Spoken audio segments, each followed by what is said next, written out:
Hello, hello. This is Steven with Age of Discovery. I'm coming to you, the devoted Age of Empires fanbase, with my first ever video. I have decided to start making videos on historical connections within Age of Empires, mostly with regards to Age of Empires 3, as that is my personal favorite. Given the number of civilizations, cards, technologies, and units, these games are metaphorical gold mines of loosely related historical rabbit holes. Let's get started. So that no man, woman, child, or chimpanzee trained to fly a space capsule may call me a coward, my first video will be on a rather contentious subject within the community. What events established the time frame of Age of Empires 3? Now, before all the keyboard warriors start furiously typing, espousing their opinions on the matter, I am going to attempt to take as close to an unbiased approach as I can throughout most of this video, laying out the facts of what happened in real life and connecting them to the game, and then giving my opinion at the end. There is no debate that AOE3 covers the entirety of the 16th through 18th centuries, but where does it start in the 15th century? Where does it end in the 19th? And what aspects of the game should we simply assume to be anachronistic? This video will go through all sorts of things, lightly touching on what I consider the most important milestones, units, texts, cards, references, characters, and real-life events that bound both this game and the Age of Discovery into the early modern period in history. I'll also consider exclusions that may influence our thoughts on the period. I'll walk through both the most liberal and the most conservative estimates of the game timeframe, with events in between, and give my thoughts. With my prefaces out of the way, let's get into some history. Let's start at the beginning. Literally! When does the game start? There can be no debate concerning one particular date that must be included in the game. In 1492, Columbus sailed the ocean blue. Love him, hate him, associate salami with him. Columbus and his discovery of the Americas is one of the most important events in human history. There's a reason cities, rivers, countries, hives of scum and villainy, and even a brand of preserved Italian meat is named after him. It marked the true start of colonization and the colonial age. The very first Spanish building in the Americas was built by Columbus on that first voyage after the Santa Maria ran aground on Christmas Day in 1492, constructing the Fort La Navidad using timbers from the wreck.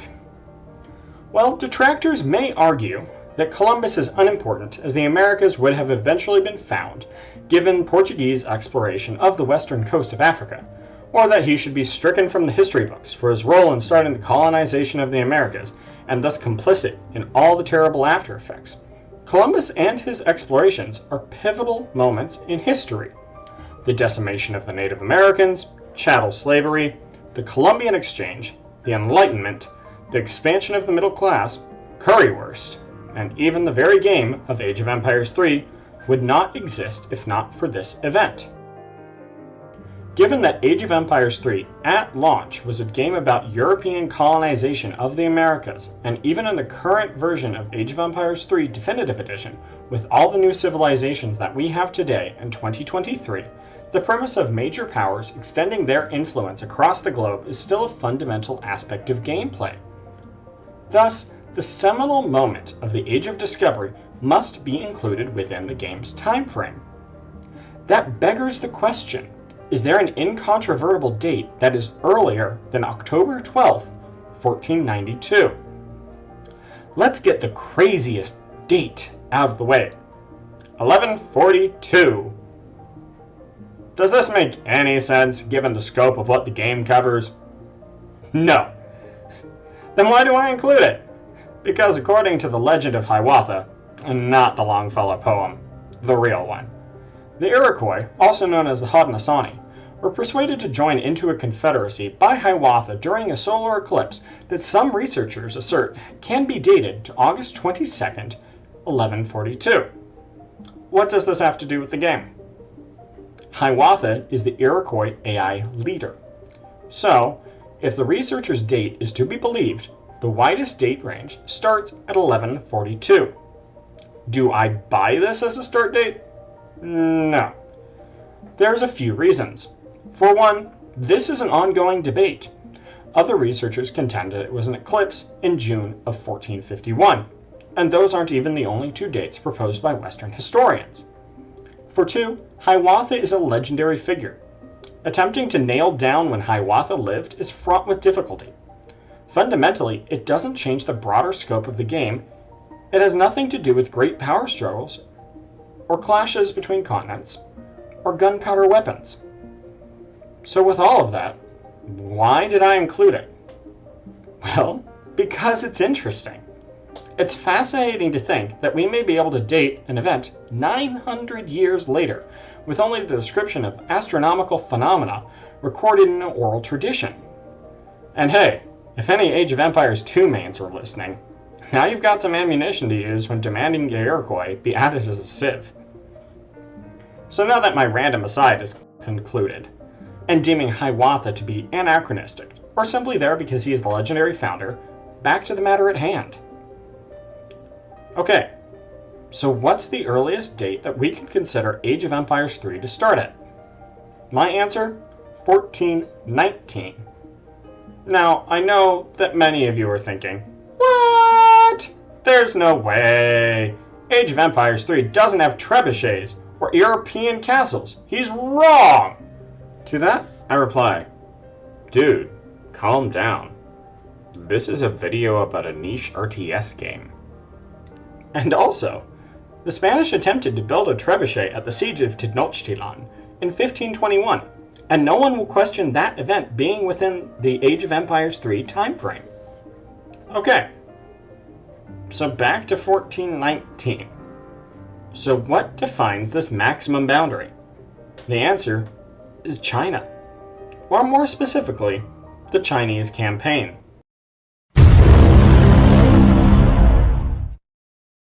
The 1421 theory is pseudo-history at best.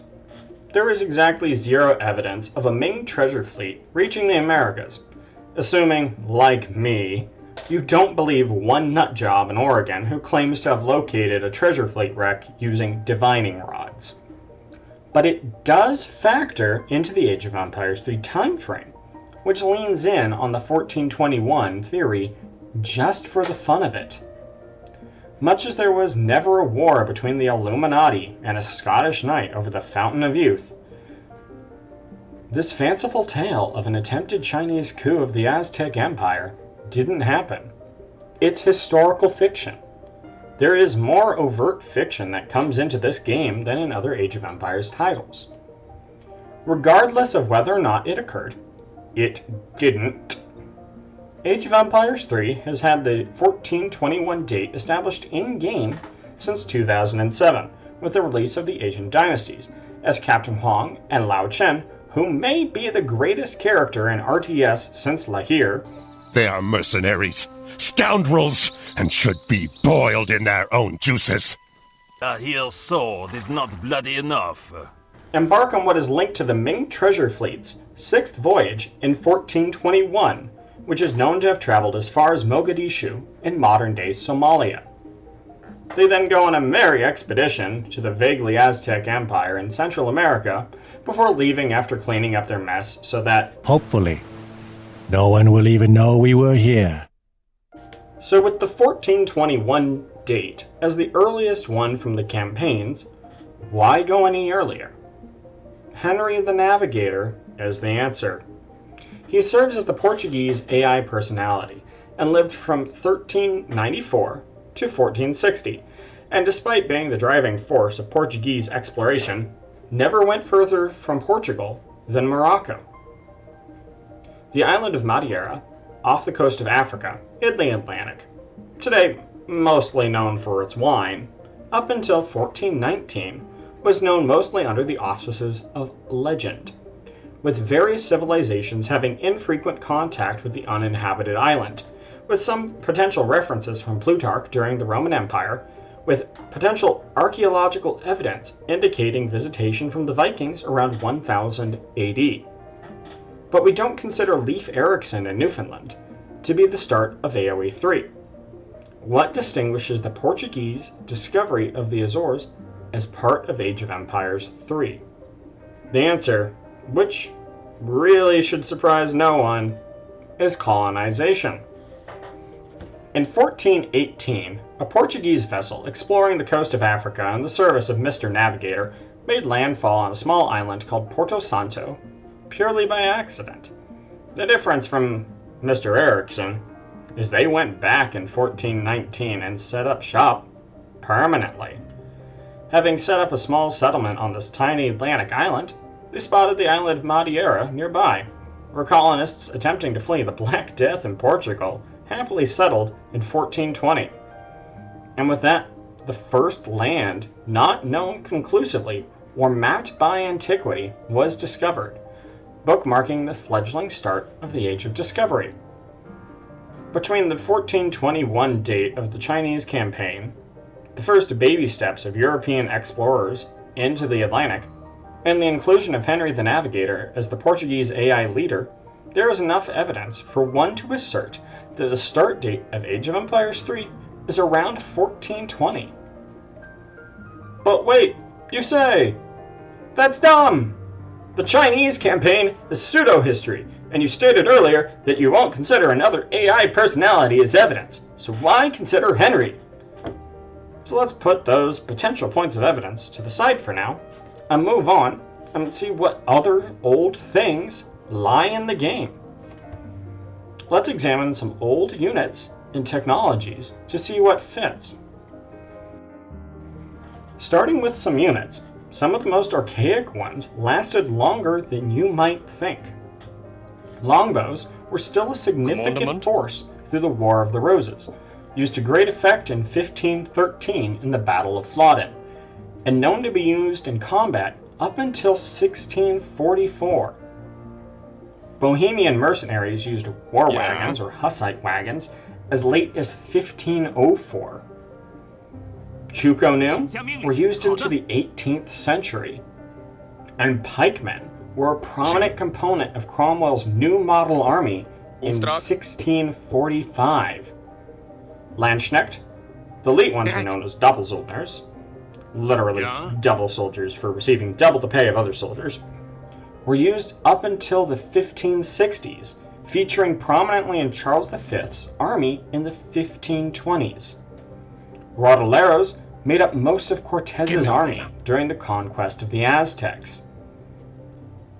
The entire Japanese roster, including Yume, Yabusame, flaming arrows, which were real, samurai, ashigaru, and so on, were in use during the Sengoku Jidai, which features prominently in the Japanese campaign, and much of it was in use until the Meiji Restoration. Reviewing the unit roster, nothing requires starting earlier than 1492. So how about cards? Let's see. Conquistadors? No. Cortez, Pizarro, and his ilk were really mostly active in the 1500s. Theodorias? Maybe. The first one was established in 1445, but they were active throughout the 16th century, so it's really not conclusive.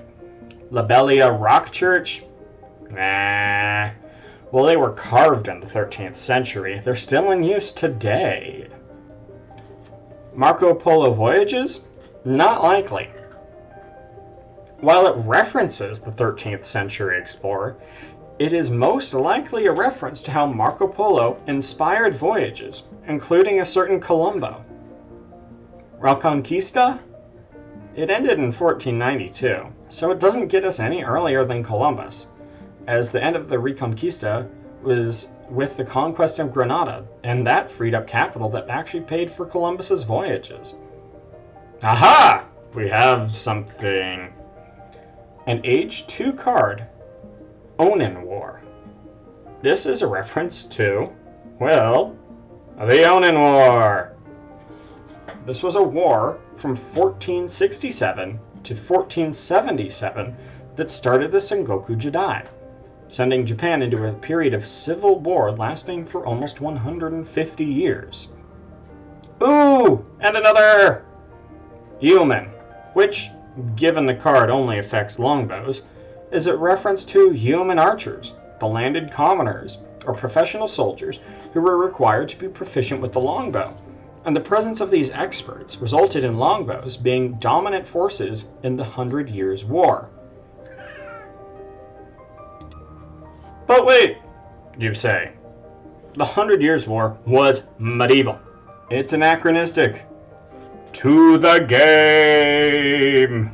I reply, did you know that the 100 Years' War was actually 3 separate wars spanning 116 years? And also, not necessarily. The 100 Years' War ended in 1453.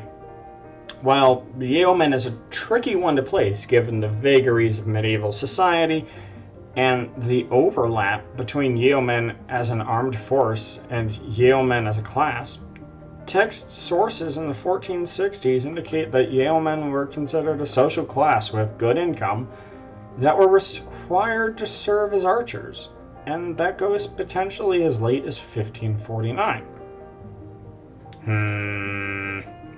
1453.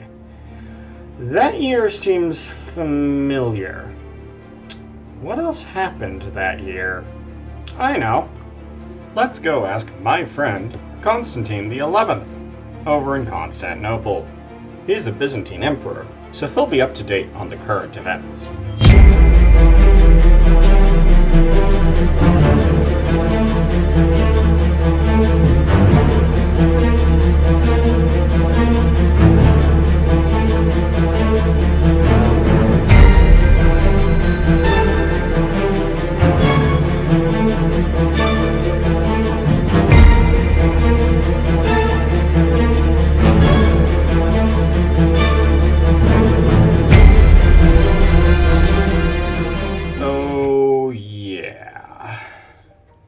The fall of the Byzantine Empire. The ridiculously epic death of Constantine the 11th. The loss of Constantinople. And the Ottomans taking sole possession of the end of the Silk Road running into Europe, putting trade in the hands of a Muslim power. Kind of important. So important that it's used by historians to demarcate the transition between the medieval ages and the early modern period. So we have a later candidate for the starting point of Age of Empires 3 in 1453. And this one seems pretty firm based on real-life events and in-game references. If we push for a start date of 1492, some early cards like Onan War and possibly yeoman become anachronistic.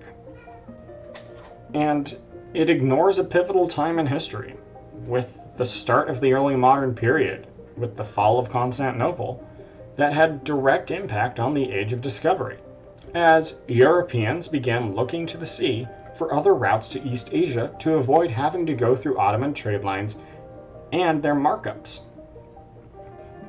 With that information dump, and ignoring one legendary outlier, we have 3 dates that we can use to bound AOE3's period.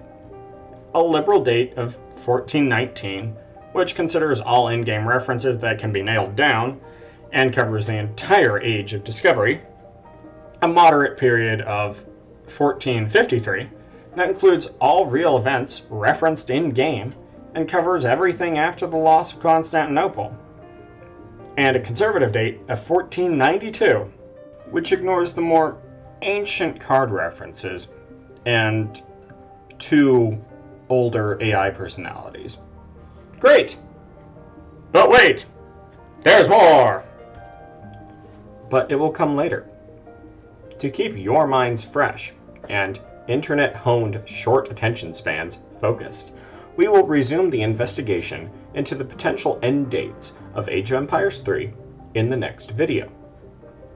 But in the meantime, tell me, what do you think? Are there references to the period between 1419 and 1492 that I missed?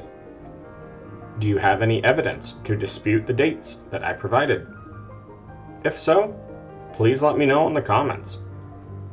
If you want to see more of this content as I develop it, particularly the rest of this Timeframe series, come on, it's 2023. You know what to do. Thanks for listening. Now go and play some Age of Empires.